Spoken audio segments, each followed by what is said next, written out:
اعوذ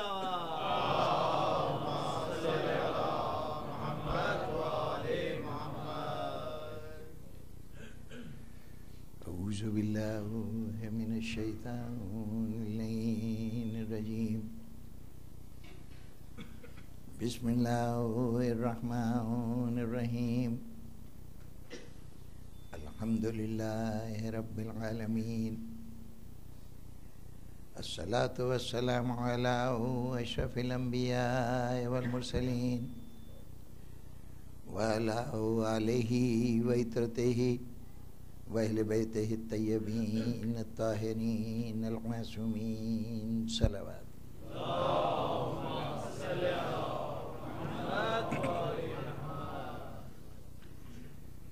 سامعین گرامی، سلسلہ کلام کی آخری گفتگو خصوصیت سے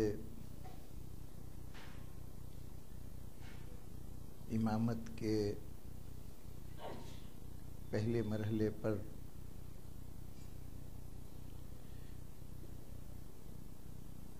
امامت کی ذمہ داریاں کس طرح نبھائی گئیں،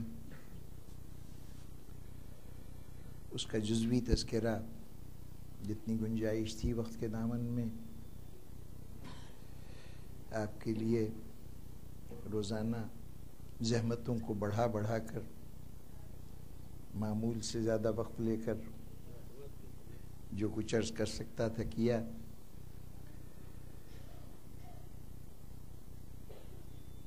اب اس مرحلے پر ہر چند کے بہت سی باتیں اس ذیل میں جو گفتگو جاری تھی ایسی ہیں کہ جو گوش گزار کرنے کی خواہش تھی، لیکن اب آج کا دن اور اس سے متعلق تذکرے کے تقاضے مجھے مجبور کر رہے ہیں کہ میں پیرائے بیان کو تھوڑا سا تبدیل کروں، لیکن پھر بھی مربوط رہوں گا اپنے سلسلے سے۔ اگر پہلی گفتگو ذہنوں میں ہو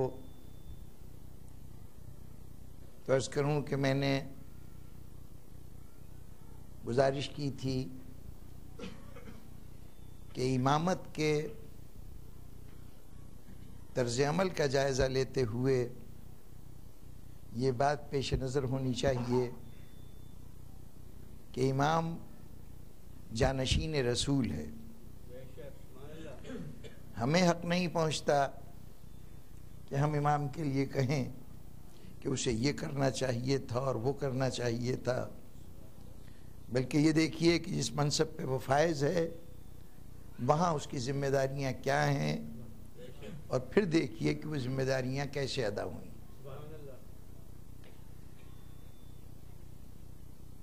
مطالعہ کردار امامت، جو کوتاہیاں ہم سے ہوتی رہیں اس کی نشاندہی بھی کی۔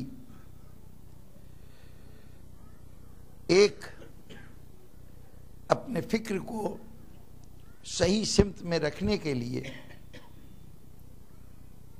ایک بات ہم سب کے لیے واضح ہونی چاہیے۔ ہمارے سامنے ہدایت کے دو سلسلے ہیں، ایک سلسلہ نبوت کا اور ایک سلسلہ امامت کا۔ یہ نہ سمجھا جائے کہ امامت نبوت کی ایکسٹینشن ہے۔ اگر دونوں انسٹیٹیوشن اصل میں ایک ہی ہیں تو پھر نام بدلنے سے ختم نبوت کے تصور کا اندازہ نہیں ہو سکتا۔ پھر تو ہم قائل نہیں ہیں ختم نبوت کے، نہیں، نام نہیں بدلا ہے بلکہ کام تبدیل ہوا ہے۔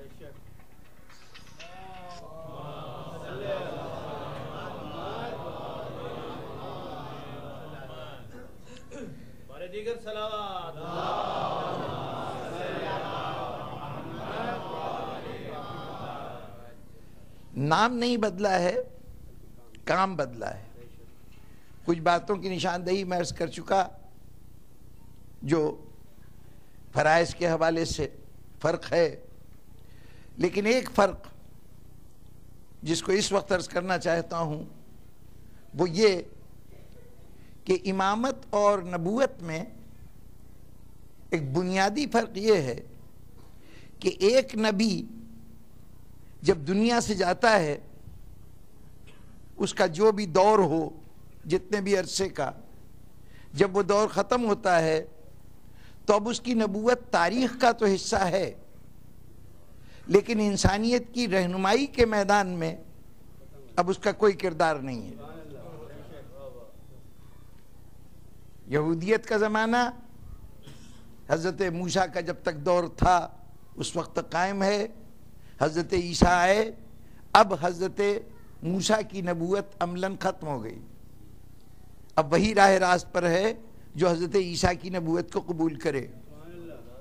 اور حضرت عیسیٰ کے بعد جب آخری پیغمبر تشریف لائے تو اب نہ کوئی عیسائی راہ حق پہ رہ گیا، نہ یہودیت راہ حق پہ رہ گئی، بلکہ اب وہی راہ حق پہ ہے جو تعلیمات رسالت کے مطابق زندگی گزارتا ہے۔ ہر نبی کا اپنا دور ہے اور ہر نیا دور پچھلے دور کی نفی کر دیتا ہے، اس کو ختم کر دیتا ہے۔ برحق ہیں، خدا کی طرف سے ہیں، ان کا لایا ہوا پیغام اللہ ہی کی طرف سے بھیجا ہوا ہے، لیکن اقرار نبوت صرف اس کا ہوگا جس کا دور ہوگا۔ اس کے مقابلے میں امامت کا دور کسی امام کا ایک مخصوص زمانے تک محدود نہیں ہے، بلکہ جو امام ہے وہ چاہے کل کا امام ہو اور چاہے آج امام ہو، یعنی اس دور کے امام سے آپ واقف، اس سے پہلے 11 اماموں کا دور گزر گیا، لیکن ان کی کوئی کہی ہوئی بات رد نہیں ہوگی، ان کے بتائے ہوئے اصول کینسل نہیں ہوں گے، وہ سسٹم چلتا رہے گا۔ وجہ کیا ہے؟ یہ فرق کیوں ہے؟ نبی دنیا میں آتا ہے ایک فرد کی حیثیت سے، ایک انڈیویجول ہے، لیکن یہ جو امامت کا انسٹیٹیوشن ہے یہ قائم اس لیے کیا گیا کہ آخری نبی کو دنیا سے جانا تھا، اس کے جانے کے بعد شریعت پیغمبر کی وہی چلے گی جو آخری نبی لے کے آئے۔ امامت کا انسٹیٹیوشن بنایا گیا ہے کہ نبوت کے نظام کی حفاظت کرے، چونکہ جس نظام کی حفاظت کر رہے ہیں وہ چونکہ کنٹینیو کر رہا ہے تو اس میں کسی محافظ کی ہوئی حفاظت ضائع نہیں ہوگی۔ نہیں، بات واضح نہیں ہوئی۔ یوں کہوں کہ اس پیغمبر کو قیامت تک اپنے دین کو محفوظ رکھنے کے لیے افراد نہیں دیے گئے بلکہ ایک ٹیم سپرد کی گئی۔ امامت کا کام ٹیم ورک ہے، انفرادی کام نہیں ہے، یہ انڈیویجول کی ایفرٹ نہیں ہے۔ ٹیم ورک کیا ہوتا ہے؟ ٹیم ورک کسی بھی کھیل کے میدان کی ٹیم، یوں تو ٹیم ہر طرح کی وہ ہو سکتی ہے جہاں ایک جماعت مل کے کوئی کام کرے، لیکن کھیل کے میدان میں چونکہ منظم ٹیمیں اترتی ہیں اس لیے ان سے بآسانی ہم سمجھ سکتے ہیں کہ ان کا طریقہ کار کیا ہے اور ٹیم کا کیا مطلب ہے۔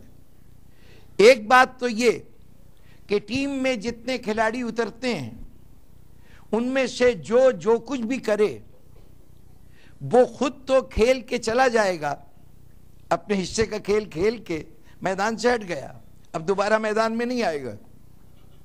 کرکٹ کی مثال میں اور شاید بیس بال کی مثال میں یہ بات آسانی سے سمجھ میں آ جائے کہ جو کھلاڑی کھیلنے کے لیے بیٹنگ کے لیے اترا ہے وہ بیٹنگ کر کے چلا گیا، اب اس کی ٹرن دوبارہ نہیں آئے گی، لیکن جو کچھ وہ کر کے گیا ہے وہ ختم نہیں ہوگا،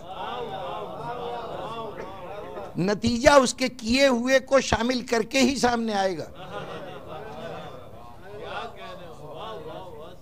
جو کچھ بھی ہے وہ موجود ہے، شخصیت نہیں ہے لیکن کیا ہوا کام موجود ہے۔ پھر ایک اہم پہلو، بہت سے شبہات، بہت سے سوالات کا جواب مل جائے گا اگر اس بات پہ توجہ دی جائے۔ کھیل کے میدان میں کھلاڑی آئے، جتنے کھلاڑی ہیں ان سب کا رول الگ الگ ہے۔ بعض اوقات محسوس یہ ہوتا ہے کہ ایک اگر مشرق کو جا رہا ہے تو دوسرا اس کا بالکل اپوزٹ کام کر رہا ہے. آپ لوگوں کے لیے بیس بال زیادہ قابل فہم ہے، لیکن یہ کہ ماشاءاللہ سے وہ حضرات بیٹھے ہیں جن کی سرزمین میں کرکٹ بڑی تفصیل سے کھیلا جاتا ہے. جس بات کی مثال میں دے رہا ہوں وہ دونوں کے ہاں مشترک ہے، بیس بال میں بھی اور کرکٹ میں بھی. اب میں ناموں کو پتہ نہیں ان کی پوزیشن کا کیا نام ہے، لیکن یہ کہ ایک ٹیم بیٹنگ کر رہی ہے، اس کے مقابلے میں ایک پوری ٹیم میدان میں کھڑی ہے. پوری ٹیم میدان میں ہے، اس میں سے ایک باؤلر ہے جو بال پھینک رہا ہے، اپنے سے گیند کو جدا کر رہا ہے. اسی ٹیم کے جتنے باقی ارکان ہیں ان سب کی کوشش ہے کہ بال جانے نہ پائے، پکڑ لیا جائے. بال کا پھینکنا ایک عمل، بال کا پکڑنا اس کا اپوزٹ عمل. جو پھینک رہا ہے وہ بھی اسی ٹیم کا رکن ہے، جو اپنی جان کی بازی لگا کے اس کو پکڑ رہا ہے وہ بھی اسی ٹیم کا رکن ہے. بظاہر دو متضاد عمل، اگر الگ الگ لیجئے گا تو نہ اس کا عمل سمجھ میں آئے گا نہ اس کا عمل سمجھ میں آئے گا. دونوں کا عمل مل کر وہ کھیل بنے گا کہ جس کو آپ دیکھ رہے ہیں اور جس کی داد دے رہے ہیں. اگر الگ الگ ہو تو بے معنی ہو جائے گا ہر ایک کا عمل. بس جب کبھی کردار ائمہ کا جائزہ لے رہے ہوں تو الگ الگ شخصیتوں کو لے کر ان کا جائزہ مت لیجئے. اگر کوئی یہ چاہے کہ امام حسن کی سلوح کو الگ رکھ کے سمجھے، حسین کی شہادت کو الگ رکھ کے سمجھے، آل محمد میں جس نے جو کام کیا ہے اس کو الگ سمجھنا چاہے تو اس کی سمجھ میں نہیں آئے گا. ان سب کو ملا کر دیکھیے. بھئی ہاکی یا فٹ بال کا میچ ہے تو اس میں ایک گول کیپر کھڑا ہے، کیا کر رہا ہے؟ اگر گیند اس تک آ جائے، ڈی میں آ جائے تو اس کو پکڑ لے، اسے مار کے دور پھینک دے. ہو سکتا ہے پورے کھیل میں وہ نوبت نہ آئے، ممکن ہے نا. اگر فارورڈ کھلاڑی بہت اچھے ہیں اور وہ دوسرے ڈی کے اندر مصروف عمل ہے تو وہ گیند کو کبھی اپنے ڈی تک آنے ہی نہیں دیں گے. لیکن اس کا وہاں کھڑے ہونا، آپ کہیں گے یہ تو کھلاڑی بالکل بیکار رہا، اس نے تو کچھ نہیں کیا. لیکن کیا اس نے کچھ نہیں کیا؟ اگر وہ نہ ہوتا تو کیا یہ کھیل اپنے اس نتیجے تک پہنچتا جس پہ پہنچا ہے؟ پھر اس میں اگر ڈیفینڈر ہیں جو دائیں طرف کے ہیں تو اب وہ دائیں طرف ہی ہیں. گیند اگر بائیں طرف ہے تو وہ بائیں طرف نہیں جائیں گے. جو بائیں طرف کھڑے ہیں وہ دائیں طرف نہیں جائیں گے. جو فارورڈ ہیں ان کا کام یہ ہے کہ دشمن کی صفوں میں گھس جائیں، لیکن جو ڈیفینڈر ہیں ان کا کام یہ ہے کہ انتظار کریں، اگر یہاں تک حملہ ہو تو دفاع کریں. ان کا کام نہیں ہے کہ اپنی جگہ چھوڑ کے چلے جائیں. ہر ایک کا عمل بالکل الگ الگ، دوسرے سے کوئی تعلق بظاہر نہیں، لیکن سب ملتے ہیں تو کھیل کھیل بنتا ہے. ان سب کے سامنے ایک ہی مقصد ہے، اور وہ مقصد یہ ہے کہ فریق مخالف کے خلاف جتنے گول ہو سکیں، جتنے رنز ہو سکیں، جو کچھ بھی معیار ہے، مجموعی طور پر ان سب کا کھیل مل کر اس نتیجے پہ اثر انداز ہوگا. نبوت جس پیغام کو دنیا میں لے کے آئی ہے، ائمہ کے سپرد وہ پورا مشن ہے. قیامت تک اس مشن کو باقی رکھنا ان کی ذمہ داری ہے. اس میں سے ہر فرد اپنی اپنی ذمہ داری ادا کر رہا ہے، لیکن اس ذمہ داری کو اس پورے گروہ کی اجتماعی کوششوں سے الگ کر کے دیکھو گے تو ذمہ داری کو کبھی سمجھ نہیں سکتے. اس کو مجموعی طور پر پورے سیٹ اپ پہ سمجھنا پڑے گا. اور جب سیٹ اپ پہ سمجھ رہے ہیں، پورے نظام میں اس کو سمجھ رہے ہیں، تو یہ خیال رکھیے کہ یہ جو کچھ کیا جا رہا ہے، یہ سارے کا سارا عمل اس مقصد کو حاصل کرنے کے لیے ہے جو در حقیقت پیغمبر دنیا میں لے کے آئے ہیں. اب یہاں پر کوئی یہ کہے کہ فلاں امام کو موقع نہیں ملا کہ وہ اپنے پیغام کو دنیا تک پہنچا سکیں. زمانے میں ایسے حالات تھے کہ ان پہ اتنا جبر تھا، اتنی پابندیاں تھیں کہ وہ اپنا کام کر نہیں سکے. فلاں امام کو یہ موقع مل گیا. جب کبھی یہ بات ہوتی ہے کہ امام جعفر صادق علیہ السلام سے کتنا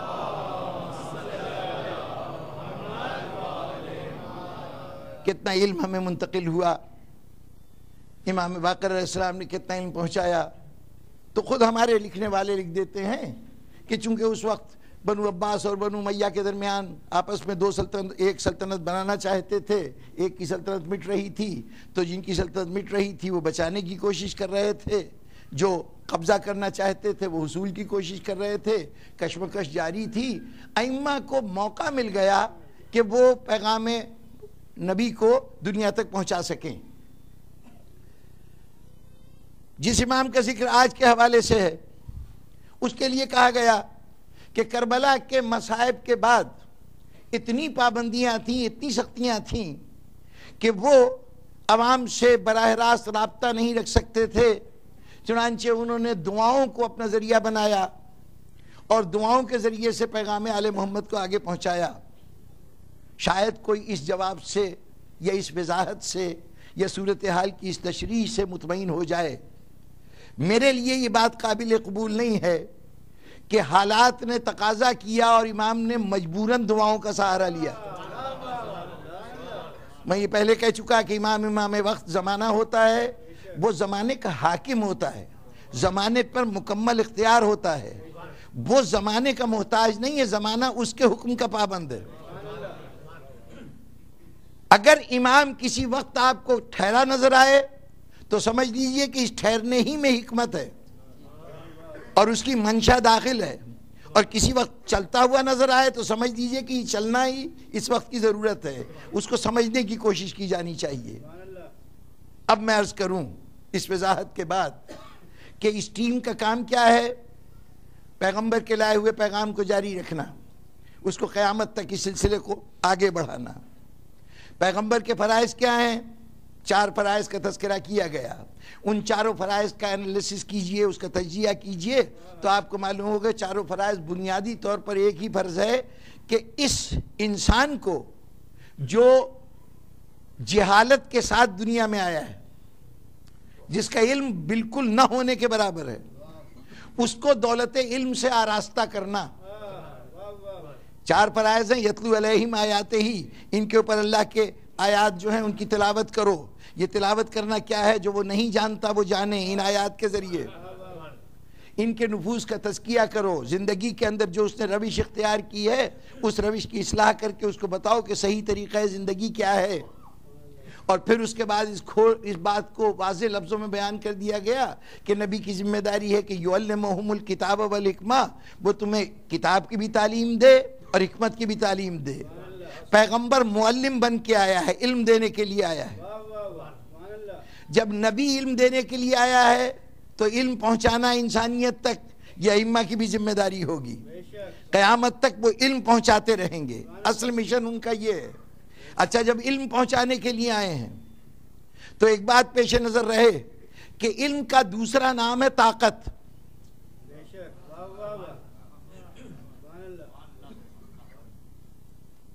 قوت ہمیشہ علم سے آتی ہے. اگر عام حالت میں کوئی شخص مجھے ایک سوئی بھی چبھوئے تو رد عمل میں جتنی قوت ہے اس کے حساب سے اپنا دفاع کرنے کی کوشش کروں گا. لیکن ایک ڈاکٹر صاحب ہیں، ان کے سامنے میں نے ایک تکلیف کی شکایت کی. انہوں نے کہا کہ صاحب آپ کا تو آپریشن ہوگا. کیسا آپریشن؟ میجر آپریشن ہے، اوپن ہارٹ سرجری ہے. وہ دل جو انتہائی نازک ہے اسے آپ ہاتھ لگائیے گا، وہاں تک آپ کے نشتر پہنچیں گے. انہوں نے کہا جی یہ تو ضروری ہے، اس کے بغیر تو آپ کا مرض ہی نہیں دور ہو سکتا. اب میں بے ہوش ہونے کو بھی تیار ہوں، اپنے جسم کو کشادہ کرنے کا بھی موقع دے رہا ہوں، اس کو دل تک نشتر پہنچانے کو بھی اجازت دے رہا ہوں. یہ اختیار اسے کیسے حاصل ہوا؟ یہ اس کے علم کا نتیجہ ہے. صاحب علم نہ ہوتا تو کیا ہم اپنے کو اس کے سپرد کر دیتے؟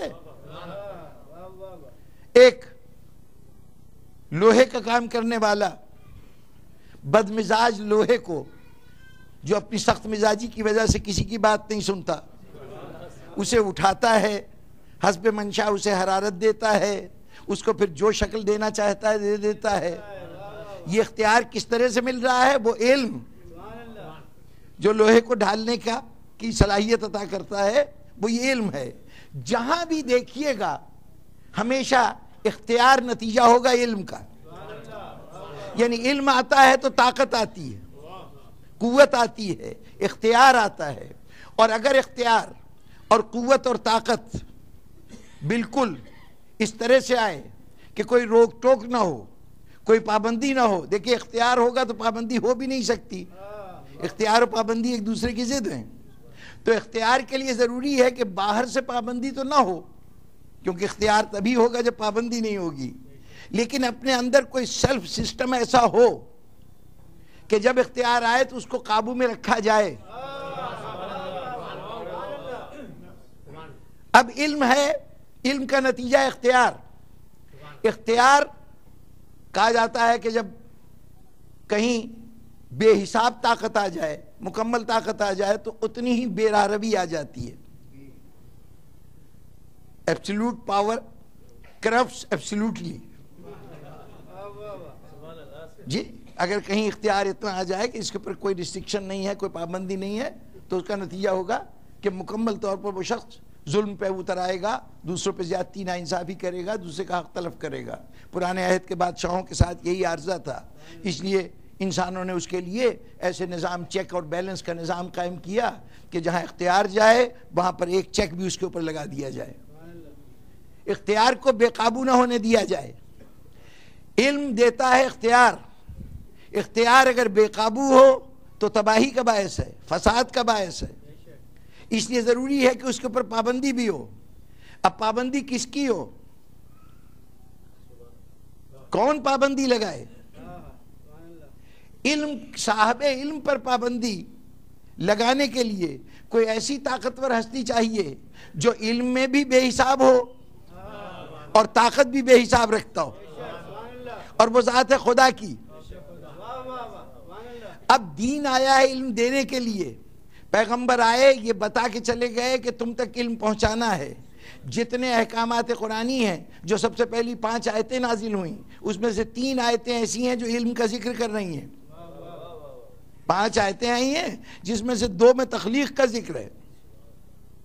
بسم ربک الذی خلق، خلق الانسان من علق. یہ تو 2 آیتیں ہیں جو تخلیق سے متعلق ہیں. اور پھر اس کے بعد سلسلہ شروع ہو جاتا ہے ان باتوں کا کہ جہاں علم کا تذکرہ ہے. سب سے پہلی آیت میں کہا گیا تھا اقرا بسم ربک الذی، پڑھو. یہ پڑھنا علم کی پہلی منزل. اس کے بعد پھر ارشاد ہوا کہ علمہ بالقلم، ہم نے انسان کو قلم کے ذریعے سے علم عطا کیا. پھر کہا گیا علم الانسان ما لم یعلم، ہم نے انسان کو وہ کچھ سکھایا جو انسان نہیں جانتا تھا. 5 آیتوں میں سے 3 آیتوں نے علم کی بات کی. نبی بھیجا گیا تو یہ کہہ کے کہ یہ معلم ہے، درس دینے آیا ہے، کتاب و حکمت کی. تو اب جو نائبین رسول ہیں ان کے سامنے بھی علم پہنچانا ہے. لیکن اگر علم یوں ہی پہنچا دیا جائے، اگر علم یوں ہی دے دیا جائے نسل انسانی کو، تو اس کے نتیجے میں انسان طاقتور تو ہو جائے گا، لیکن وہ طاقت کرپشن کا سبب ہوگی، اصلاح کا سبب نہیں ہوگی. اس لیے پہلے یہ بتا دیا جائے، پہلے ذہنوں کو، طبیعتوں کو اس بات پہ آمادہ کر لیا جائے کہ نعمت علم سے حاصل ہونے سے پہلے تمہیں ایک طاقتور ہستی سے اپنا ربط قائم کر لینا چاہیے، تاکہ جب علم آئے تو اس کو صرف کرتے ہوئے ہر لمحے نگاہ ادھر رہے.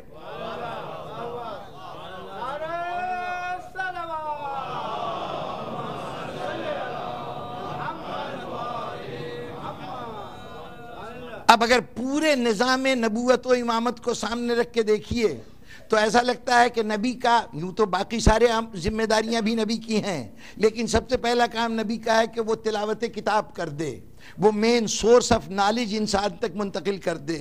لیکن ابھی یہ مین سورس آف نالج اپنے طور پر اپنی تفصیلات نہیں رکھتا، ابھی اس کے معنی و مفہوم سے انسانیت پوری طرح آگاہ نہیں ہے.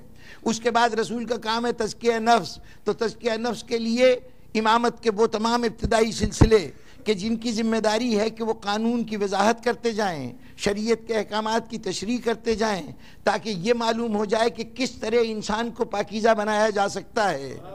اس کا نقطہ کمال ہے شب عاشور کا وہ اجتماع جو پاکیزگی کے اس مقام پہ پہنچ چکا ہے کہ جہاں صرف ہادی میں نجاست قریب نہیں آ سکتی، بلکہ ہادی کے جو ماننے والے ہیں وہ بھی اتنے پاک ہیں کہ اب ان کے نزدیک کوئی نجاست نہیں آ سکتی۔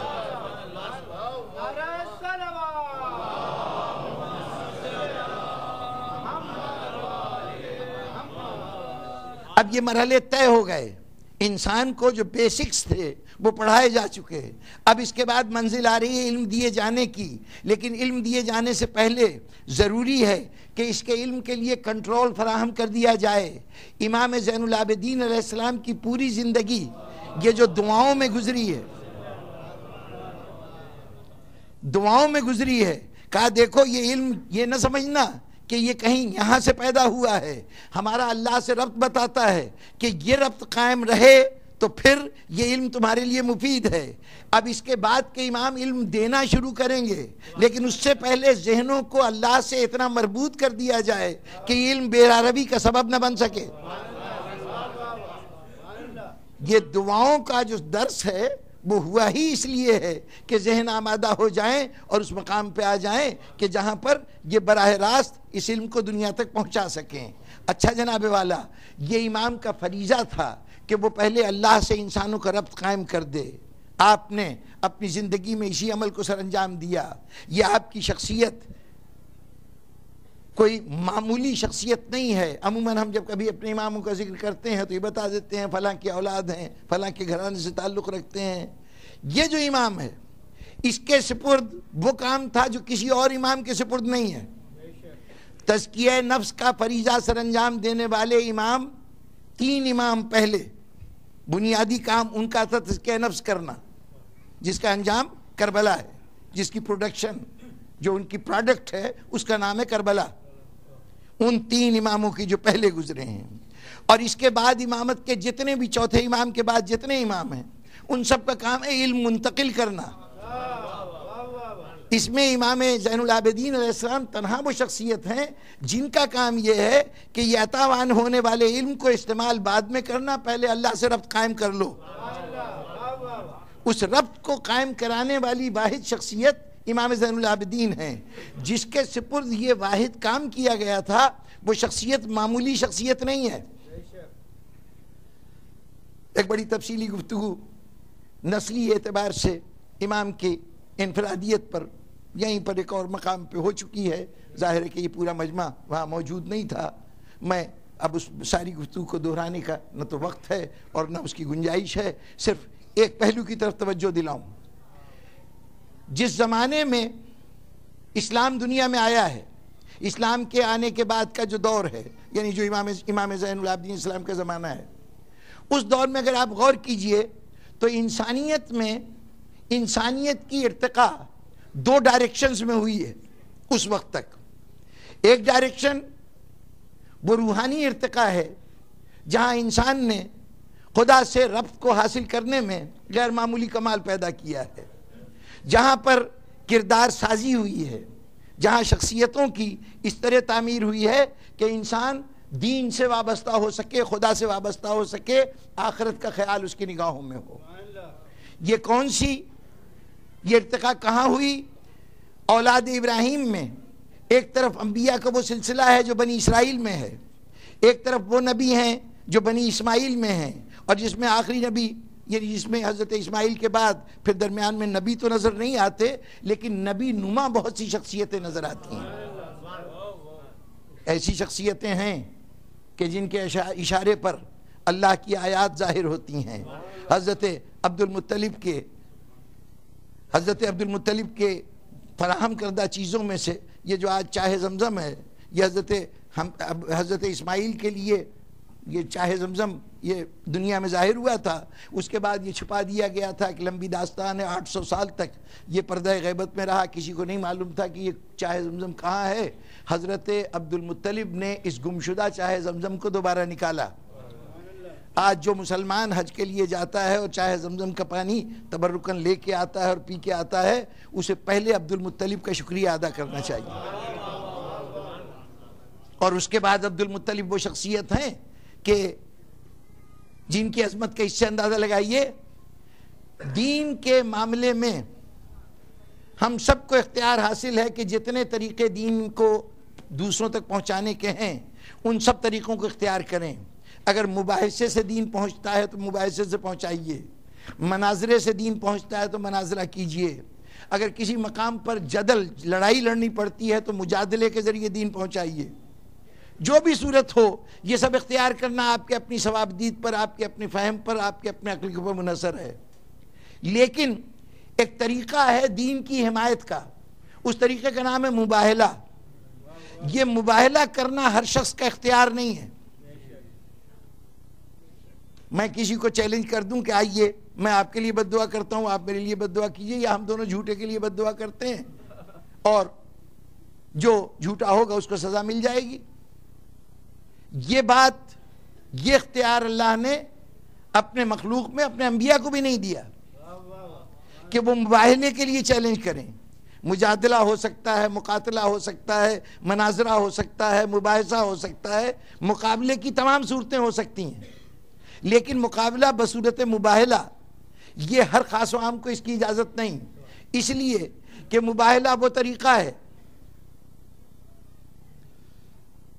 مباہلہ وہ طریقہ ہے جس میں مباہلے کا فیصلہ حق و باطل کا تعین کرے گا.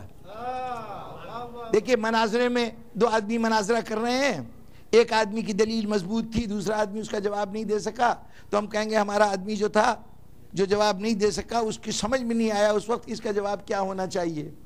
یہ شکست اس کی شکست ہوگی، حق کی شکست نہیں ہوگی. ہو سکتا ہے کہ کوئی دوسرا آدمی اس سے بہتر دلیل دے دے. جنگ ہو رہی ہے، دو فریق آپس میں لڑ رہے ہیں، اب ان میں سے ایک جیت جاتا ہے ایک ہار جاتا ہے، تو آپ یہ کہیں گے جو طاقتور تھا جیت گیا، جو کمزور تھا ہار گیا. جیتنے والے کی جیت حق کی جیت نہیں ہے، ہارنے والے کا ہارنا باطل کی علامت نہیں ہے.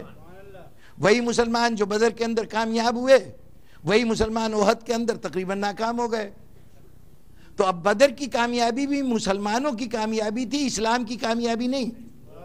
اور احد کے اندر جو ناکامی ہوئی وہ مسلمانوں کی ناکامی تھی، اسلام کی ناکامی نہیں. ہر میدان میں فتح و شکست اس کی ہے جو میدان کے اندر کھڑا ہوا لڑ رہا ہے، جس طرح سے بھی لڑ رہا ہو. لیکن مباہلہ ایک ایسا طریقہ ہے کہ اس کے اندر جو فتح پائے گا وہ فتح اس کی نہیں ہوگی، حق کی فتح ہوگی. دیکھیے نا یہاں معاملہ سارے کا سارا اللہ پہ جا پڑا کہ آؤ ہم جھوٹے پہ لعنت کریں گے. اب اس میں سے جو جھوٹا ہو وہ تباہ ہو جائے، تبھی پتہ چلے گا کہ لعنت قبول ہو گئی. جو تباہ ہوگا وہ اللہ کے حکم سے یہ عمل ہوگا، اس میں میری بد دعا کا اثر نہیں ہے. اس نے فیصلہ کیا کہ اس جھوٹے کو تباہ کر دیا جائے. تو اب یہاں پر جو تباہ ہوا اس کا جھوٹا ہونا ثابت ہو گیا، جس کی دعا سے جو بچ گیا وہ حق پہ ہونا ثابت ہو گیا. تو مباہلے میں فتح و شکست حق کی فتح ہوتی ہے، باطل کی شکست ہوتی ہے. مجادلے میں، مباحثے میں، مناظرے میں، مقاتلے میں جتنے مقابلوں کی صورتیں ہیں اس میں فتح انڈیویجولز کی ہوتی ہے جو میدان میں کھڑے ہوتے ہیں. بات واضح ہے نا. اب یہ کہ خدا کسی کو تباہ کرے یہ بات میری دعاؤں کی پابند نہیں ہے، اللہ کے مصلحتوں کی پابند ہے. یہ صرف اللہ جانتا ہے کہ کس وقت کس کو تباہ کیا جائے، کون حد ہے گنہگار کے گناہ کی کہ جہاں پہ اس کا عذاب نازل ہو. حضرت یونس اللہ سے باقاعدہ یہ طے کر کے گئے کہ اب اس قوم کے اوپر عذاب نازل ہوگا. وہ یہ کہہ کے اپنے گاؤں سے باہر چلے گئے کہ اب عذاب نازل ہوگا. 3 دن کے بعد واپس پلٹے تو عذاب کے بجائے گاؤں کے گھروں سے دھواں نکل رہا تھا، کھانے پک رہے تھے، بچے راستوں میں کھیل رہے تھے. ایک دفعہ مایوس ہو کے پلٹے کہ ہائے یعنی اللہ نے ان کو اوپر عذاب نازل نہیں کیا. تو اب یہ تو شبہ نہیں ہوا کہ اللہ نے اپنے حکم پہ عمل نہیں کیا. یہ خیال ضرور آیا کہ میں اب اس قوم کو جا کے منہ کیا دکھاؤں گا، کہہ کے یہ نکلا تھا تم پہ عذاب آ جائے گا. چنانچہ نکلے وہاں سے تو اللہ نے اس بات کو بھی پسند نہیں کیا کہ تم نے جا کے تحقیق کیوں نہیں کی، صورتحال کیوں دیکھا. کیا اللہ اپنے نبی کی تذلیل برداشت کر سکتا تھا، توہین برداشت کر سکتا تھا؟ تمہیں جانا تو چاہیے تھا.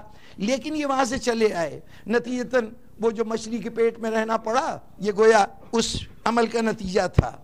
اب یہ ہوا کیا کہ اللہ نے کہا ہے کہ عذاب نازل ہوگا اور پھر عذاب ٹل گیا.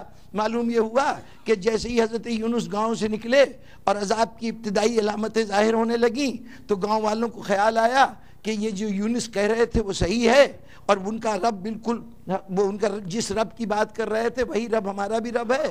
چنانچہ سب زمین پہ گھٹنے کے بل بیٹھ گئے اور آسمان کی طرف ہاتھ اٹھا کے دعا کرنے لگے, پروردگارہ ہم حضرت یونس کے خدا پہ ایمان لائے اور پروردگارہ ہمیں اس عذاب سے بچا لے. توبہ کی, عذاب ٹل گیا. نبی بھی نہیں جانتا کہ عذاب کا وقت کون سا ہے,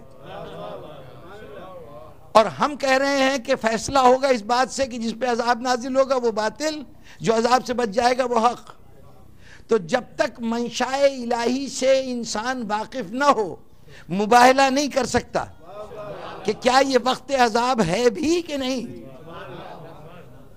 اب اگر تمام ماضی کی تاریخ میں ایک شخص ابرہہ سے مخاطب ہو کر یہ کہے کہ جناب یہ اونٹ میرے ہیں, اس کا تو مالک میں ہوں, وہ گھر ہے اس اللہ کا, وہ اس کی حفاظت وہ کرے گا, یہ بات وہ کہہ رہا ہے کہ اس سے پہلے اس گھر کے اوپر سیلاب آتے رہے ہیں جس میں اس گھر کو نقصان پہنچتا رہا ہے, دشمن حملہ کرتے رہے, اس حملے کے نتیجے میں تاریخ کعبہ اس وقت نہیں بیان کر سکتا, کئی واقعات ہوئے اور انہی واقعات میں یہ واقعہ بھی ہوا تھا کہ چاہے زمزم کو زمین کے اندر دفن کر دیا گیا تھا, اس کا نشان باقی نہیں تھا, صرف حملہ آوروں کے حملے کے نتیجے میں. تو خانہ کعبہ پہ بار بار مصیبت آتی رہی, کبھی اللہ کی طرف سے کوئی مدد نہیں آئی. آج یہ کہہ رہے ہیں کہ وہ اپنے گھر کی خود حفاظت کرے گا. یہ وہی کہہ سکتا ہے جو منشاء الہی سے واقف ہو.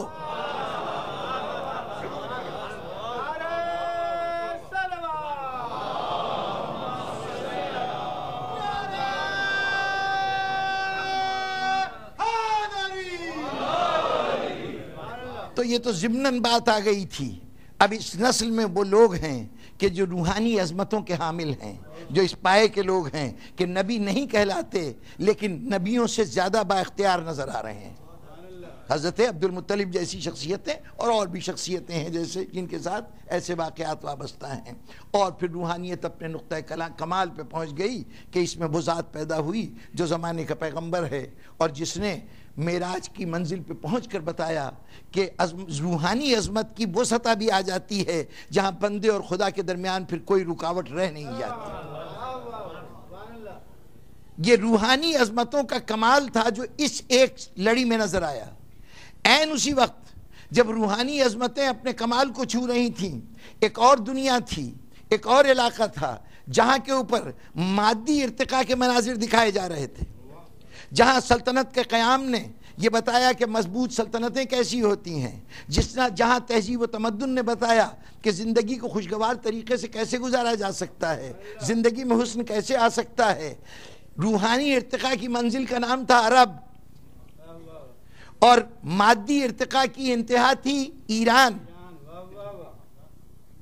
جس وقت یہ دو لڑیاں دنیا میں تھیں اس وقت کسی جگہ نہ تو تہذیب کا گزر تھا نہ روحانیت کا گزر تھا. پوری دنیا میں دو مقامات ایسے تھے جہاں انسان کی خارجی زندگی کی ترقی ایک طرف نظر آ رہی تھی, انسان کی باطن کی ترقی دوسری طرف نظر آ رہی تھی. اس باطن کی ترقی والے نسل میں جو سب سے زیادہ اپنے عہد میں ترقی یافتہ فرد تھا اس کا نام تھا حسین. اس تہذیب و تمدن کی انتہا پر پہنچے ہوئے معاشرے میں ایک خاتون تھی جو اس عزت کے مقام پہ تھی کہ جس کی ساری زندگی اس تہذیب کا نچوڑ لیے ہوئے تھی, اس کا نام تھا شہربانو.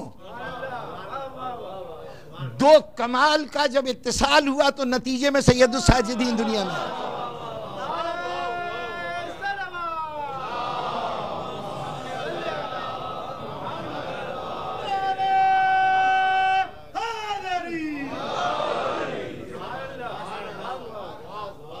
دنیا کی دو بلند ترین تہذیبیں, اس کے علاوہ اس وقت مہذب دنیا اور کوئی ایسی نہیں تھی جو اس ایرانی تہذیب کا مقابلہ کر سکے. اور دنیا میں کہیں روحانیت نے اتنی ترقی نہیں کی تھی کہ وہ اسلام کی روحانیت کا مقابلہ کر سکے. یوں سمجھ لیے کہ اس وقت کے معاشرے میں جو کامل ترین کمال کی جو منزلیں ہو سکتی ہیں ان کا اتصال ہے. یہ نہیں کہ دو بڑے گھروں کی اولاد ہیں, نہیں, دو تہذیبوں, دو انداز فکر, باطنی کمال اور خارجی کمال. اندر سے جو انسان کی ذات میں کمال پیدا ہو سکتا ہے اس کا مظہر تھا اسلام، اور جو باہر کی دنیا میں کمال ہو سکتا ہے اس کا نام تھا شہنشاہیت. وہ ایران کی شہنشاہیت اور عرب کے روحانیت یہ ملی تو سید سجاد دنیا میں آئے. اتنی کامل شخصیت، اور پھر اس کامل ترین وجود کو پرورش کے لیے وہ آغوش ملی جو آغوش آیہ تطہیر کی آرائش سے سجائی گئی ہے. جہاں نجاست قریب نہ آ سکتی ہو اس میں پروان چڑھنے والی شخصیت. کیا کیا عظمتیں نہیں ہوں گی سید سجاد میں. کردار کے ایسے ایسے پہلو جو ہمیں دنیا میں کہیں اور شاید ہی نظر آئیں وہ اس ذات میں موجود ہیں. ایک بات کی طرف توجہ دلاؤں، شخصیت کی عظمت کا پتہ کبھی نارمل حالات میں نہیں ہوتا، بلکہ راحتوں میں پتہ ہی نہیں چلتا یہ شخصیت کیسی ہے. ہم میں سے کتنے حضرات ہیں بڑے ملنسار، بڑے خوش اخلاق، ایک دوسرے کے لیے کام کرنے والے. جناب آپ کے لیے میری جان حاضر ہے، آئیے بسم اللہ، پہلے آپ ذرا سفر درپیش ہو جائے، سفر میں ذرا زحمتیں ہوں. ابھی یہاں بہت سے حضرات تشریف فرمایا، خدا نے ان کو حج کی سعادت عطا کی ہے، انہوں نے یہ منظر ملاحظہ فرمایا ہوگا. حج کے لیے گئے، اب اور سب منزلوں سے گزر کے مینا میں 3 راتیں قیام کرنا ہوتا ہے. وہاں عموماً قیام کے لیے جو صاحبان ثروت ہیں ان کے لیے شاید دوسرے طریقے ہوں، عوام الناس کے لیے جو صورت ہے ہم جیسے لوگوں کے لیے وہ یہ ہے کہ ایک بستر ملتا ہے جو مشکل سے 1.5 فٹ چوڑا ہوتا ہے. تو اگر جسمانی ساخت میں کچھ تھوڑا سا گوشت کا عنصر شامل ہے تو اس کے لیے گنجائش نہیں ہوتی. اب وہ وہاں سب جا کے اپنے ان بستروں پہ لیٹے تو اب کوشش یہ ہے کہ ادھر سے اور ادھر سے دبا کے اپنی جگہ بڑی کر لی جائے. دوسرا چاہے کتنی زحمت اٹھا رہا ہو مجھے تو سکون مل جائے. ابھی تک پہلے آپ ہو رہا تھا، وہاں پہنچ کر پہلے میں پھر بعد میں دیکھا جائے گا. ہر آدمی کی کوشش ہے کہ جہاں بھی جائے ٹینٹ میں پہلے میرے جتنے جاننے والے ہیں، میرے دوست احباب، وہ سب آ جائیں. جس جگہ ٹھہرے ہوئے ہیں چاہتے ہیں میرے عزیز ارد گرد اکٹھے ہو جائیں. یہ خود غرض انسان اپنی خود غرضی کا مظاہرہ وہاں کر رہا ہے. نارمل زندگی میں یہ خود غرضی کہیں نظر نہیں آ رہی تھی. معلوم ہے کہ شخصیت کے جوہروں کا پتہ مصیبت میں چلتا ہے، راحت میں نہیں. جتنی زیادہ مصیبت ہو اس کے مقابلے میں اگر شخصیت اسی طرح سے مستحکم ہو تو کہا جائے گا کہ اس سے زیادہ بہتر انسان کوئی نہیں. لیکن اگر ابتدائی مصیبتوں میں کسی کی اچھی صفات ساتھ چھوڑ دیں تو اس کا مطلب اس کی تربیت تو بالکل تھی ہی نہیں. اب ذرا سوچئے کہ کربلا سے بڑھ کر بھی کوئی مصیبتیں ہیں، لیکن کیا سید سجاد کی شخصیت میں کوئی تبدیلی آئی؟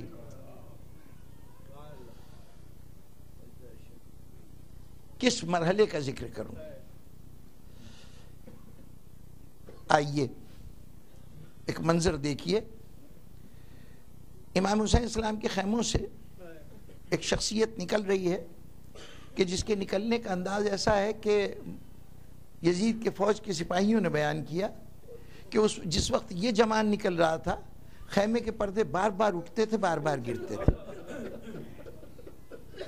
ذہنوں میں آ گیا نا مرحلہ؟ حضرت علی اکبر کی رخصت کا وقت. حضرت علی اکبر جب کئی مرتبہ جب باہر نکلنے لگتے تھے، کبھی کوئی بہن آ کے پیروں سے لپٹ جاتی تھی، کبھی پھوپھی آ جاتی تھی، کبھی ماں سامنے آ جاتی تھی. امام حسین نے ایک مرتبہ کہا کہ مسافر کا راستہ نہ روکو، اسے بڑا طویل سفر طے کرنا ہے، جانے دو علی اکبر کو. حکم امام ہوا، بیویاں ہٹ گئیں، بچے ہٹ گئے. اب یوں سمجھیے کہ ایک طرف بیویوں کی قطار ہے، ایک طرف ننھے بچوں کی قطار ہے، بیچ میں سے حضرت علی اکبر گزر رہے ہیں. جیسی خیمے کے پردے پہ ہاتھ رکھا، ایک آواز ایسی آئی کہ حسین جیسے صابر کی آنکھوں میں آنسو آ گئے. اور وہ آواز کیا تھی؟ خیمے کی پچھلی جانب سے ایک آواز آئی، بھیا علی اکبر، بھائی سے ملے بغیر چلے جاؤ گے؟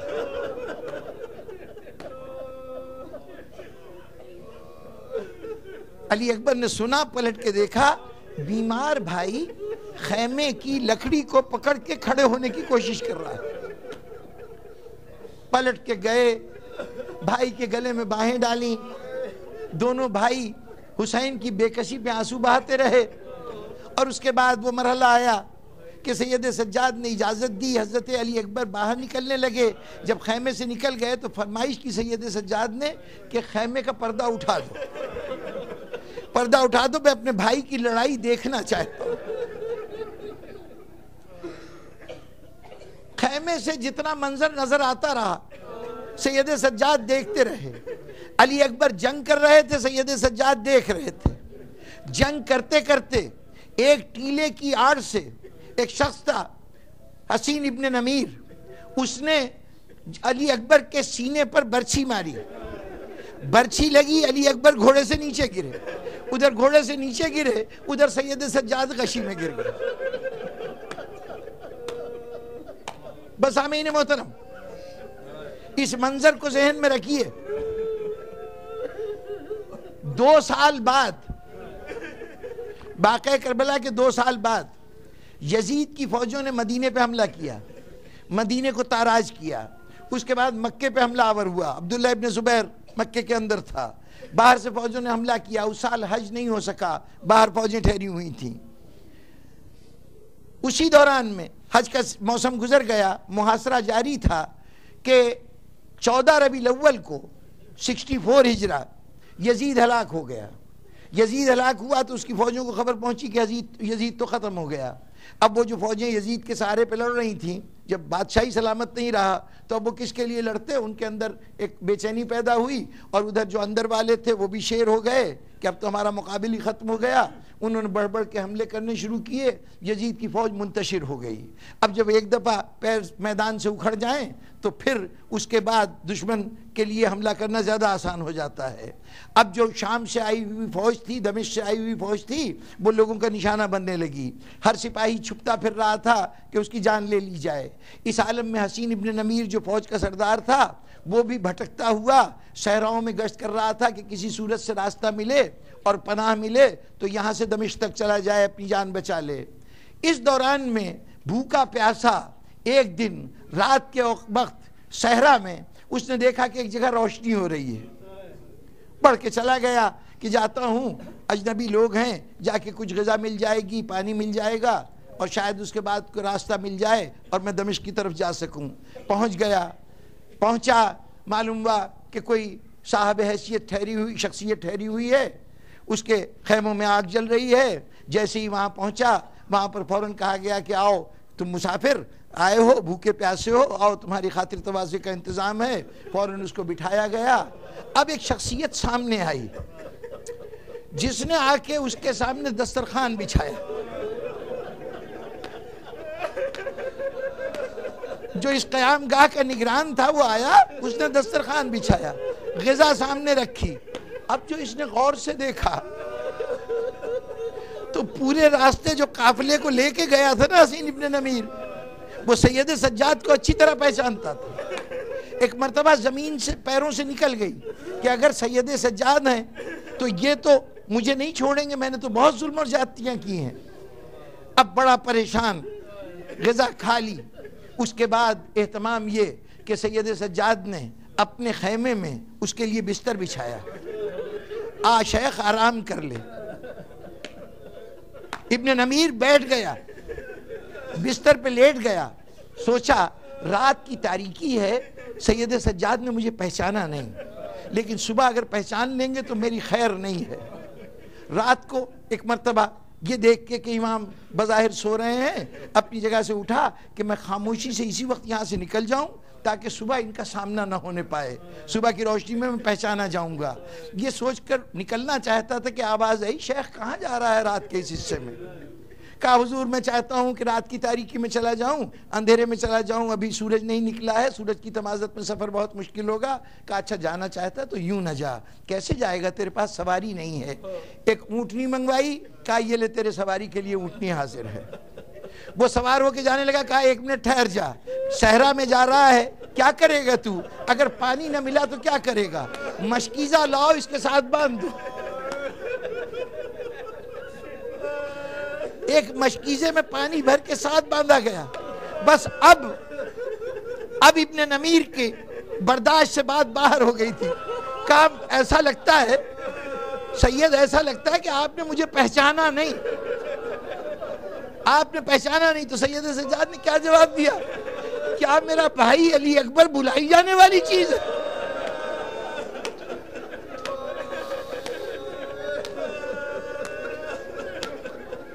نہ میں بھائی کو بھولا نہ تجھے بھولا. مجھے وہ ہاتھ پوری طرح یاد ہے جس نے میرے بھائی کو گھوڑے سے گرایا تھا. کہا پھر مولا یہ عنایتیں کیسی؟ کہا اس وقت ہم تیرے مہمان تھے، آج تو ہمارا مہمان.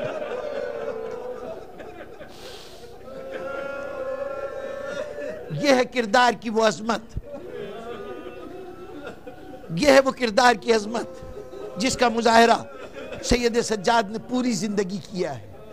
شخصیت میں ذرا برابر بھی اتنے مصائب کا کوئی منفی اثر نہیں پیدا ہوا. اچھا، اور خیال رہے کہ جو مصائب ہیں، ہم زیادہ سے زیادہ مصائب کو اس حساب سے گنتے ہیں کہ امام کو کانٹوں پہ چلنا پڑا، پیر میں چھالے ہو گئے، درے مارے گئے. یہ جسمانی اذیتیں یہ ہمارے لیے تو ایک عذاب کا تصور ہے، تکلیف کا تصور ہے. آپ جانتے ہیں امام کے مصائب کیا ہیں؟ امام کے مصائب یہ درے نہیں ہیں. امام کے مصائب وہ آنکھیں ہیں جو زینب ام کلثوم کو سربرہنہ دیکھ رہی تھی. امام کی مصیبت یزید کے دربار میں ماؤں بہنوں پھوپھیوں کے ساتھ جانا تھا. اتنا غیرت مند امام.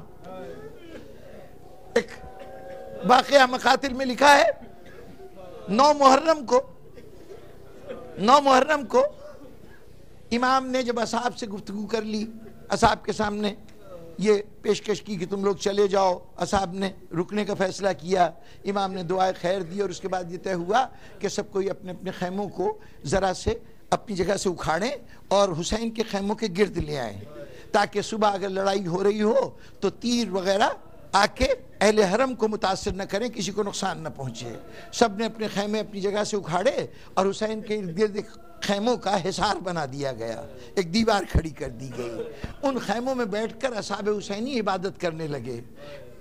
یزید کے فوج کے راوی کہتے ہیں کہ حسین کے خیموں سے یوں آواز آ رہی تھی جیسے شہد کی مکھیوں کے چھتے سے آواز آتی ہے. ہر شخص تسبیح میں مشغول تھا، ہر شخص ذکر الہی میں مشغول تھا. بس جناب والا اصحاب حسینی عبادت میں مشغول ہیں. سید سجاد نے ایک مرتبہ غشی سے آنکھیں کھولی، کانوں میں کچھ آواز آئی. ایک مرتبہ جو خادمہ جو کنیز آپ کی خدمت کر رہی تھی اس سے کہا کہ ذرا بابا کو جا کے میرا سلام تو کہو. وہ گئی، اس نے جا کے حسین علیہ السلام سے کہا کہ مولا آپ کا فرزند آپ کو یاد کر رہا ہے. حسین آئے. سید سجاد نے اٹھنا چاہا بستر سے. امام نے کہا نہیں سید سجاد، ابھی تمہاری بڑی سخت منزلیں ہیں، آرام کرو. کہو کیوں بلایا ہے؟ امام نے کہا مولا یہ آوازیں آپ سن رہے ہیں، یہ کس کی آوازیں ہیں؟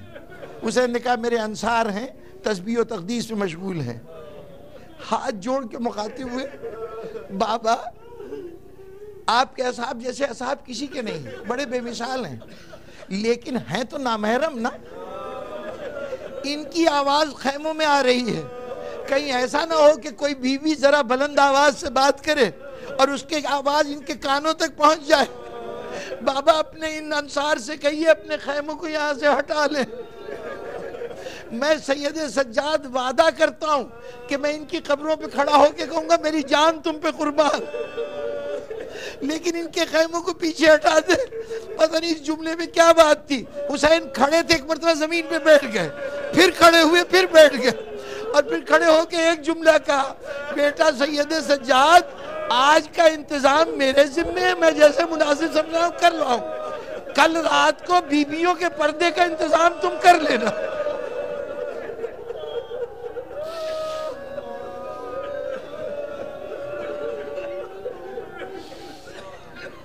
ذرا سوچئے کہ جس کی غیرت کا یہ عالم ہو، جس کی غیرت کی یہ کیفیت ہو، اس کے لیے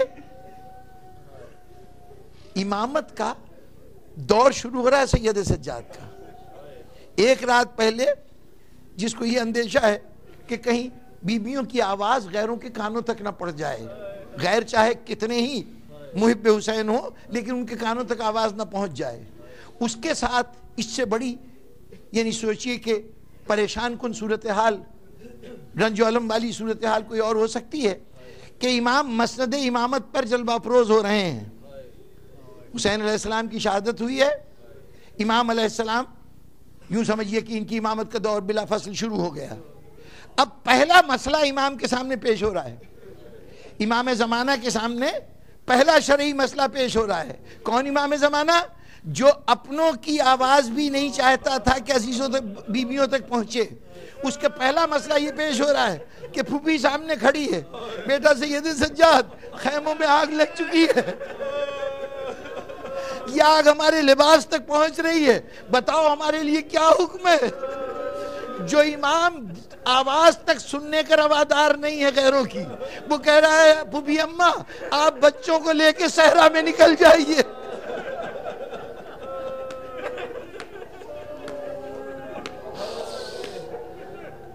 سامعین گرامی، یہ عجیب شخصیت ہے سید سجاد کی. 35 سال ملے ہیں بعد امام حسین. 61 ہجری میں واقعہ کربلا ہوا، 95 ہجرہ میں آپ کی شہادت واقع ہوئی 25 محرم کو. ان 35 سالوں میں اس امام نے اپنے تبلیغ کے عمل میں کوئی کمی نہیں کی، اللہ سے اپنے ربط میں کوئی کمی نہیں کی. لیکن اس کے ساتھ ساتھ ایک کام یہ کیا کہ یہ جو فرش ازا پہ آپ بیٹھے ہیں نا، اس کو بچھانے کا کام سید سجاد نے کیا. دوست پہنچے، مولا ہمارے گھر میں شادی ہے، تشریف لائیے. تمہیں نہیں معلوم بابا کی شہادت کے بعد ہم شادی میں نہیں جاتے، ہم شادی میں نہیں جاتے. ہاں اگر کہیں باپ کا تذکرہ ہو، ذکر حسین ہو تو وہاں جائیں گے. اب جسے اشتیاق تھا کہ امام ہمارے گھر میں آئیں، قدم رکھیں، آپ کی برکتوں سے گھر مالا مال ہو، اس نے سوچا اب امام کی خوشی اس میں ہے کہ گھر میں فرش ازا بچھائی جائے. فرش ازا بچھائی گئی، سید سجاد آئے. اب ابھی تک تو فرش ازا کے بچھانے کا اہتمام ہے، اب فرش ازا کی اہمیت واضح کی جا رہی ہے. آئے صاحب خانہ نے گھر کے مرکز میں، اس جگہ جہاں پہ سب لوگ بیٹھے تھے وہاں مرکز میں ایک جگہ مسند بچھائی. امام سے کہا یہاں تشریف رکھیے. امام بیٹھ گئے، ذکر مصائب حسین شروع ہوا، مجلس حسین شروع ہوئی. اب آپ ذرا تصور کیجئے، جب مجلس میں کبھی شبیہ آتی ہے نا تو گریہ میں اضافہ ہو جاتا ہے. یہاں کربلا کی کوئی شبیہ نہیں ہے، کربلا کا ایک مرکزی فرد بیٹھا ہوا ہے. گریہ کا کیا عالم ہوگا؟ ہر شخص بے حال ہو رہا تھا رو کے. سید سجاد موجود ہیں، سب کا دل تڑپ رہا ہے. ذاکر کا ذکر ختم ہوا، جو شاعر اس وقت مرثیہ پڑھ رہا تھا اس کا مرثیہ ختم ہوا. تھوڑی دیر کے بعد گریہ کچھ کم ہوا. صاحب خانہ نے اٹھ کے دیکھا وہ مسند خالی ہوئی ہے. ایک مرتبہ گھبرا گیا کہ امام کو تو یہاں بٹھایا تھا، کہاں گئے؟ ادھر ادھر نظر دوڑائی، پورے اس جگہ پہ کہیں نظر نہیں آئے. نگاہ گئی وہاں جہاں لوگوں نے اپنے جوتے اتارے تھے. امام سر جھکائے گریہ کر رہا تھا. صاحب خانہ آگے بڑا، ہاتھ جوڑ کے کھڑا ہو گیا. مولا مجھ سے کوئی گستاخی ہوئی ہے، کوئی خطا ہوئی ہے؟ آپ نے مسجد چھوڑ کے یہ جگہ منتخب کی. کہا تیری نگاہیں صرف ان کو دیکھ رہی ہیں جن کو تو نے بلایا ہے، لیکن میری نگاہیں کچھ اور بھی دیکھ رہی ہیں. اس مجلس میں وہ ہستیاں آئی ہیں کہ جن کی موجودگی میں میری جگہ یہی بنتی ہے.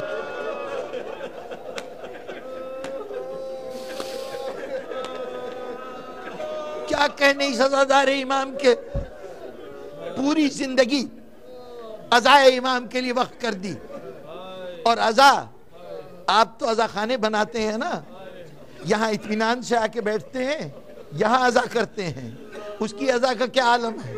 کبھی راہ چلتے کہیں دیکھا کہ کوئی جانور ذبح کیا جا رہا ہے، فوراً پہنچے، اس کو پانی پلا دیا تھا.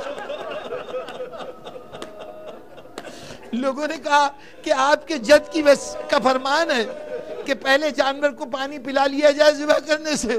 فوراً مخاطب ہوئے کربلا کی طرف منہ کر کے بابا کیا اس وقت کے مسلمانوں کو پتہ نہیں تھا کہ جس کو ذبح کیا جاتا ہے پانی پلایا جاتا ہے؟ کبھی قصاب کے دکان پہ مجلس، کبھی پانی آتا ہے وضو کے لیے، پانی آیا اور سید سجاد کی آنکھوں سے پانی جاری ہوا. ایک شخصیت ہے منہال ابن عمر، امام کے اصحاب میں سے ہیں. ان سے بہت سی روایات مروی ہیں کربلا سے متعلق جو انہوں نے امام سے براہ راست سنی اور ہم تک منتقل کی. یہ ایک دن مدینے آئے، کوفے کے رہنے والے تھے، مدینے آئے امام کی زیارت کے لیے. جس جگہ امام قیام فرماتے تھے ابھی امام کے گھر کے قریب پہنچے تھے کہ اوپر سے چھت سے کسی نے پانی پھینکا. پانی جو نیچے گرا تو چھینٹیں اٹھی، اس نے فوراً اپنی ابا کا دامن سمیٹ لیا. ایک شخص دیکھ رہا تھا، کہا کہ یہ تم کہاں سے آئے ہو؟ اس نے کہا میں کوفے سے. کہاں جا رہے ہو؟ میں اپنے امام سید سجاد کی زیارت کے لیے جا رہا ہوں. کہا تم نے یہ ابا کا دامن کیوں سمیٹا؟ کہا یہ اوپر سے پانی گرا تھا، پتہ نہیں پاک تھا کہ ناپاک تھا، تو اپنے کپڑے کو بچانا چاہا. کہا جس کی زیارت کے لیے آ رہا ہو نا یہ اس کے آنسو ہیں. ہوتا یہ تھا کہ پانی وضو کا سامنے لا کے رکھا جاتا تھا، آپ اتنا گریہ فرماتے تھے کہ شرعی اعتبار سے وہ پانی خالص پانی نہیں رہتا تھا، آب مضاف بن جاتا تھا. اس لیے حکم ہوتا تھا یہ پانی پھینک دیا جائے. تو اب جب کہا کہ یہ پانی وہ پانی ہے کہ جو امام کے آنسوؤں سے لبریز ہے، تو ایک مرتبہ طبیعت میں ایک بے چینی پیدا ہوئی. میرا آقا اتنا روتا ہے. گئے بارگاہ امامت میں، جا کے تھوڑی دیر تک بیٹھے رہے. اس کے بعد مخاطب ہوئے، مولا آپ کے خاندان کا تو یہ طریقہ رہا ہے کہ جب کبھی اسلام کو کوئی ضرورت پیش آئی تو آپ کے گھرانے کے افراد جان کی قربانی دیتے رہے. حضرت حمزہ، حضرت جعفر طیار، حضرت علی ابن ابی طالب، سبھی قربانی دیتے رہے دین کی خاطر. تو اگر امام حسین نے قربانی دے دی تو مولا آپ کا رونا حق بجانے بھی، لیکن کتنا روئیں گے، کتنا روئیں گے. کہا منہال تو نے انصاف نہیں کیا، تو نے انصاف نہیں کیا. ارے ایک یعقوب کا ایک بیٹا، 12 میں سے ایک بیٹا گم ہو گیا تھا، جانتے تھے کہ زندہ ہے لیکن جدائی پر اتنا روئے کہ آنکھوں کی روشنی ختم ہو گئی. میرے گھر کے تو 72 یوسف ایک دن میں ذبح ہو گئے.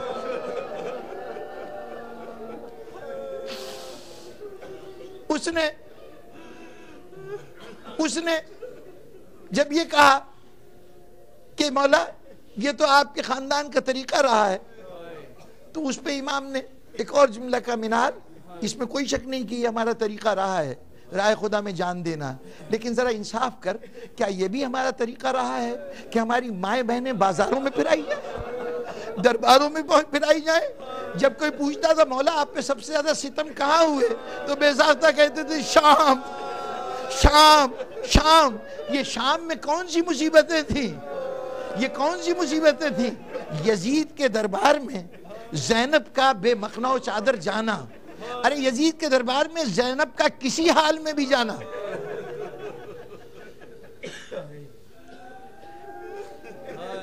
سیدہ بھی ایک دربار میں گئی تھی، زینب کی ماں بھی ایک دربار میں گئی تھی، لیکن اصحاب کا مجمع تھا، لوگ گردنیں جھکائے بیٹھے ہوئے تھے. خود خاتون جنت کے ارد گرد بنی ہاشم کی عورتوں نے حلقہ بنا رکھا تھا. آج زینب یزید کے دربار میں آئی ہے، ہر نگاہ زینب کی طرف دیکھ رہی ہے، نام لے کے بتایا جا رہا ہے یہ زینب علی کی بیٹی زینب ہے، اور یہ سارا منظر سید سجاد دیکھ رہا ہے. ساری زندگی یہ منظر نگاہوں میں گھومتے رہے. 35 سال تک فرش عزا بچھانے والا عزادار، اللہ جانے اس کی عزاداری سے دشمن کو کیا خوف تھا کہ اس عزادار کو دنیا میں زندہ نہیں رہنے دیا گیا.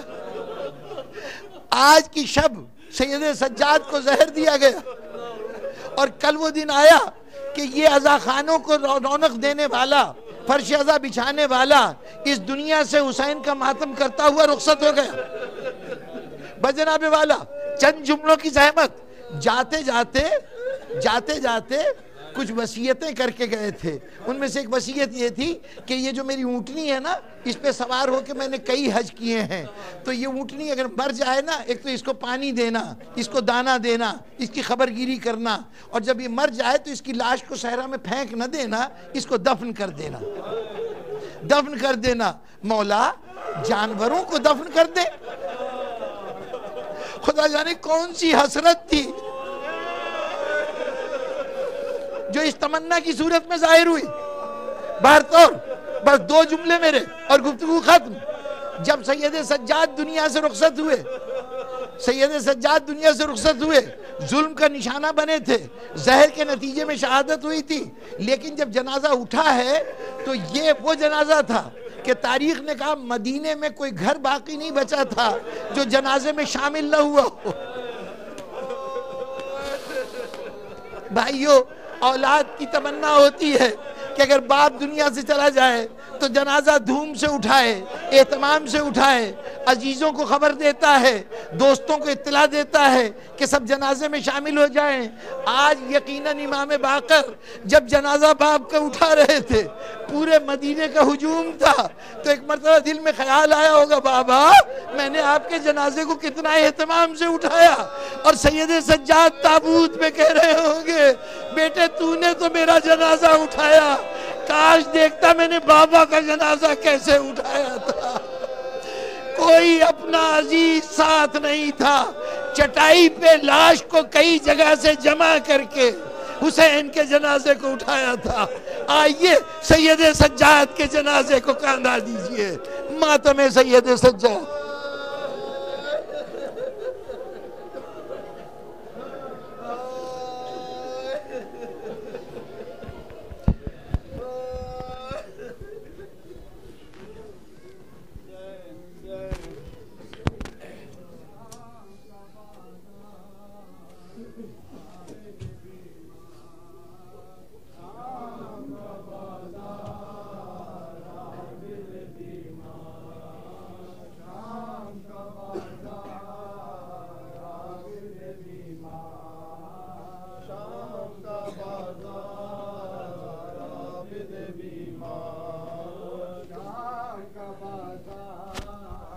عابد بیمار شام کا بازار, عابد بیمار شام کا بازار, عابد بیمار شام کا بازار,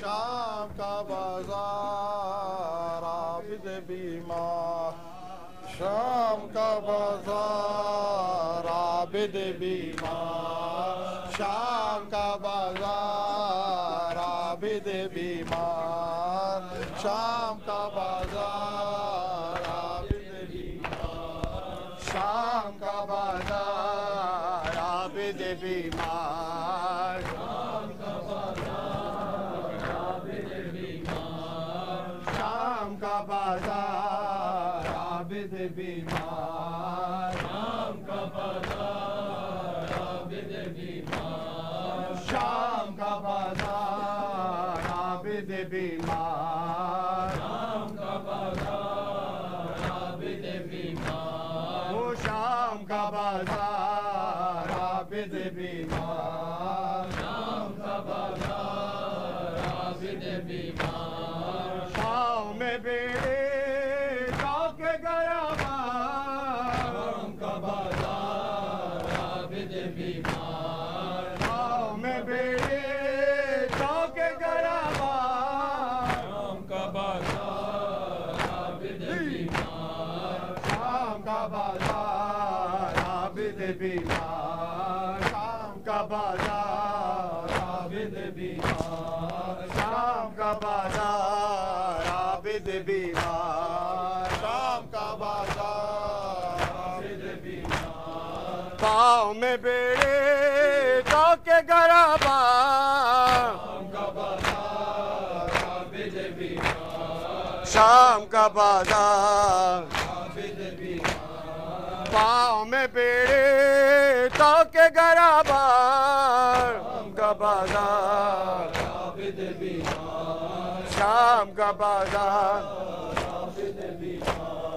شام کا بازار عابد بیمار شام کا بازار عابد بیمار شام کا بازار عابد بیمار شام کا بازار عابد بیمار وہ شام کا بازار عابد بیمار شام کا بازار عابد بیمار شام کا بازار عابد بیمار شام کا بازار عابد بیمار شام کا بازار عابد بیمار شام کا بازار عابد بیمار پاؤں میں بیڑے تو کے گرابا شام کا بازار عابد بیمار شام کا بازار عابد بیمار شام کا بازار ہر ایک بلندی افکار کا نشان سجاد ہر ایک بلندی افکار کا نشان سجاد زمین کوئی بھی ہو اس کا آسمان سجاد ہر ایک بلندی افکار کا نشان سجاد ابھی تو آگ کے خیموں سے بچ کے آئے ہیں سنیں گے کیسے سکینہ کس کیاں سجاد ہر ایک بلندی تمام عمر رہا درد تازیانوں کا تمام عمر رہا درد تازیانوں کا لحد میں لے گئے دروں کے وہ نشان سجاد ہر ایک بلندی افکار کا نشان سجاد ہائے بیمار چلا ہائے بیمار چلا بیڑیاں پہنے ہوئے قافلہ سالار چلا ہائے بیمار چلا ہائے بیمار چلا بیڑیاں پہنے ہوئے قافلہ سالار چلا ہائے بیمار چلا ہائے بیمار چلا آ رہی ہے در و دیوار سے رونے کی صدا ہائے بیمار چلا ہائے بیمار چلا بیڑیاں پہنے ہوئے قافلہ سالار چلا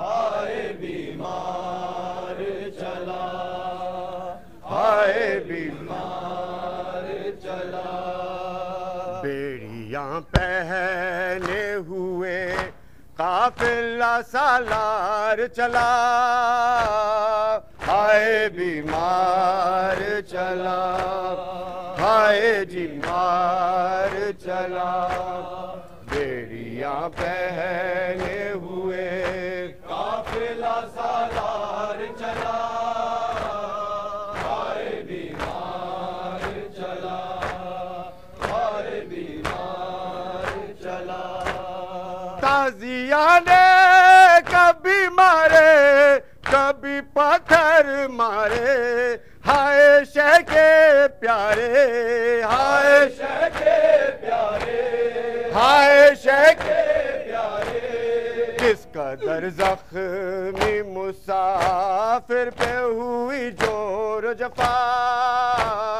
ہائے بیمار چلا ہائے بیمار چلا بیڑیاں پہنے ہوئے قافلہ سالار چلا ہائے بیمار چلا ہائے بیمار چلا شمر سے بالی سکینہ کو بچائے کیسے جان بچائے کیسے جان بچائے کیسے جان بچائے کیسے ہتکڑی ہاتھ میں ہے توق میں جھگڑا ہے گلا آئے بیمار چلا ہائے بیمار چلا بیڑیاں پہنے ہوئے قافلہ سالار چلا ہائے بیمار چلا ہائے بیمار چلا دیکھ کر بیٹے کی حالت کو تڑپ اٹھتی ہے ماں یہ بھی ہوتا ہے گمان یہ بھی ہوتا ہے گمان یہ بھی ہوتا ہے گمان آنا جائے کہیں بھی مار کو رستے میں قضا آئے بیمار چلا ہائے بیمار چلا بیڑیاں پہنے ہوئے قافلہ سالار چلا ہائے بیمار چلا ہائے بیمار چلا کانٹے چبھ جاتے ہیں چھالے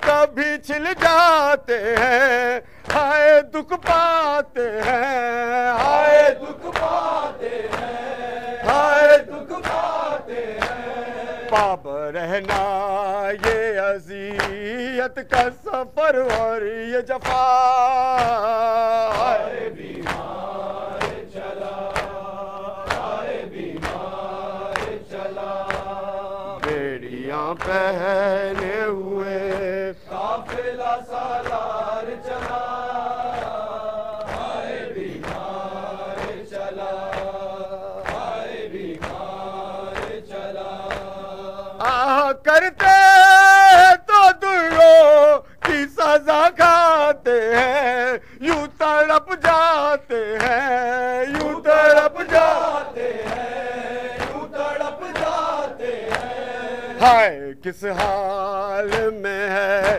ابن شاہ کرب بلا ہائے بیمار چلا ہائے بیمار چلا بیڑیاں پہنے ہوئے قافلہ سالار چلا ہائے بیمار چلا ہائے بیمار چلا بیڑیاں پہنے ہوئے قافلہ سالار چلا ہائے بیمار چلا ہائے بیمار چلا بیڑیاں پہنے ہوئے قافلہ سالار چلا ہائے بیمار چلا شام کا بازار عابد بیمار شام کا بازار عابد بیمار شام کا بازار عابد بیمار شام کا بازار عابد بیمار پاؤں میں بیڑے تو کے گرابا شام کا بازار عابد بیمار شام کا بازار عابد بیمار پاؤں میں بیڑے تو کے گرابا شام کا بازار عابد بیمار شام کا بازار عابد بیمار بھولے گا نہ وہ منظر نیزے پہ سرے سرور بھولے گا نہ وہ منظر نیزے پہ سرے سرور بھولے گا نہ وہ منظر نیزے پہ سرے سرور بھولے گا نہ وہ منظر نیزے پہ سرے سرور بے مقدہ بے چادر بلوے میں پپی مادر اور مجمع کفار عابد بیمار شام کا بازار عابد بیمار شام کا بازار عابد بیمار شام کا بازار عابد بیمار پاؤں میں بیڑے تو کے گرابار شام کا بازار عابد بیمار شام کا بازار عابد بیمار بازار کی زیبائی کھوٹوں پہ تماشائے بازار کی زیبائی کوٹوں پہ تماشائی بازار کی زیبائی کھوٹوں پہ تماشائے بازار کی زیبائی کوٹوں پہ تماشائی آدھا کی سفارہ اور والے میں تنہائے وہ بے کسو لاچار عابد بیمار شام کا بازار عابد بیمار شام کا بازار عابد بیمار شام کا بازار عابد بیمار شام کا بازار عابد بیمار شام کا بازار عابد بیمار دربار میں سروریاں آتے حرم گریا دربار میں سروریاں آتے ہیں حرم گریا دربار میں سروریاں آتے حرم گریا دربار میں سروریاں آتے ہیں حرم گریا اٹھنے لگا کوفہ محشر کا سوئے ساما جنبش میں ہے دربار عابد بیمار شام کا بازار عابد بیمار شام کا بازار عابد بیمار شام کا بازار عابد بیمار شام کا بازار عابد بیمار شام کا بازار عابد بیمار شام کا بازار عابد بیمار شام کا بازار عابد بیمار شام میں بیٹی تو کے گراما شام کا بازار عابد بیمار شام کا بازار عابد بیمار شام میں بیٹی تو کے گراما شام کا بازار عابد بیمار شام کا بازار عابد بیمار شام کا بازار اللهم صل على محمد وعلى حسین حسین حسین حسین حسین حسین حسین